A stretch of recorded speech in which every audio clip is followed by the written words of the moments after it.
Hey everybody, it's Mike. Just wanted to say a quick thank you so much for everybody's encouraging words about this little venture we're going on with the videos.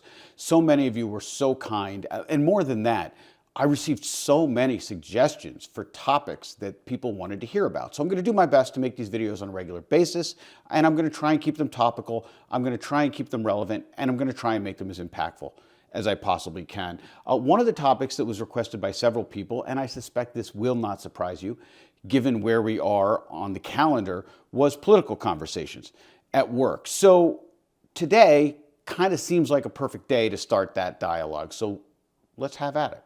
And let's start with a little bit of the law. In 6 states plus DC, as we sit here today, they've made political affiliation discrimination in some form illegal. Additionally, another almost 20 states plus DC prohibit a private employer from acting against an employee for even engaging in some kind of form of political activities. So what that means is, however, that under federal law and under most jurisdictional requirements, private employers actually can fire an employee based on their political affiliation and or their political activities. However, as we know, just because you can do something doesn't mean that you should do something. As we've certainly learned, passions are high, tensions are high. People wear their political affiliation and their beliefs on their sleeves.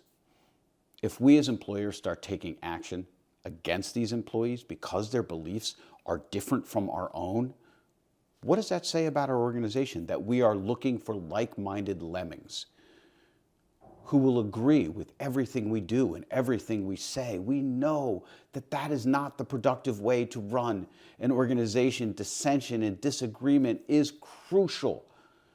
As importantly, if that's what we're looking for, where does it end? Are we going to start taking action against our employees because, I don't know, they're Dallas Cowboys fans, they're New York Mets fans, they're Boston Celtics fans, they're Ohio State fans, and while to me that may make a great deal of sense, I'm kidding. Obviously, we're not going to take action against people for these kinds of mundanities, but the concern becomes, where does my employer draw the line? Folks, it is wildly unrealistic that our employees are going to check their political beliefs and likely those political conversations at the door. Accordingly, prohibiting such dialogue not only is impractical, such bans may cause employees to become disengaged, to become distrustful of management, or to feel silenced or unseen or unheard.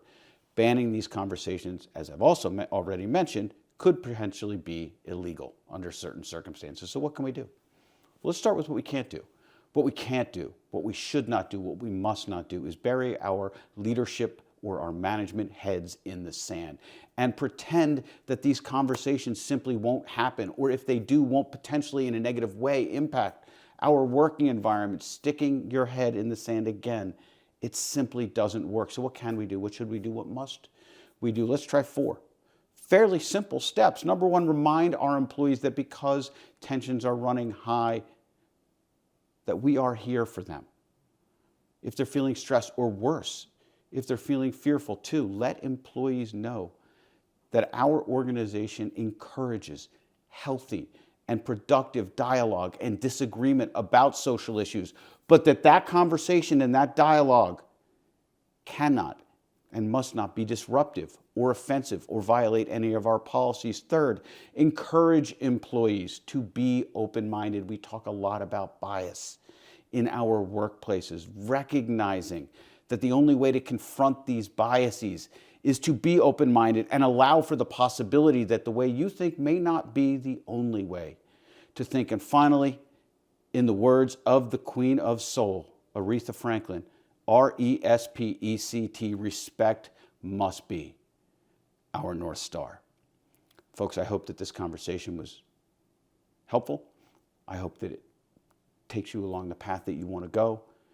By all means, if you have questions, reach out to me in any way you see fit. I would love it if you would comment. I would love it if you would share. In the meantime, have a great day, have a better week, and I will see you soon.